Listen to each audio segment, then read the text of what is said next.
Hi అండి, welcome back to my channel.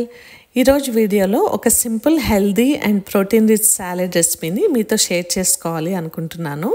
ఇది బ్రేక్ఫాస్ట్కి స్నాక్ లాగా డిన్నర్కి కూడా చాలా బాగుంటుంది. మన ఇంట్లో ఉండే ఇంగ్రీడియంట్స్తో చాలా ఈజీగా చేసుకోవచ్చు. డ్రెస్సింగ్ కోసం ఒక గిన్నె తీసుకొని దానిలో 1 spoon olive oil, 1 spoon lemon juice, salt మీ టేస్ట్కి తగ్గట్లు వేసుకోండి. కొంచెం చాట్ మసాలా కూడా వేసుకొని బాగా కలుపుకోవాలి. చాట్ మసాలా బదులు బ్లాక్ పెప్పర్ పొడి కూడా యూస్ చేసుకోవచ్చు.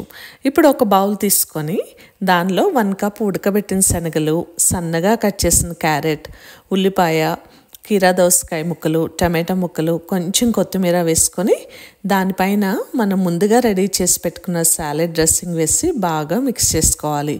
అప్పటికప్పుడు ఫ్రెష్గా సర్వ్ చేసే ముందు మిక్స్ చేసుకుంటే టేస్ట్ చాలా బాగుంటుంది. మంచి హెల్దీ రెసిపీ. ఈ సాలెడ్ని పిల్లలు పెద్దలు ఎవరైనా తీసుకోవచ్చు. తప్పకుండా ట్రై చేయండి.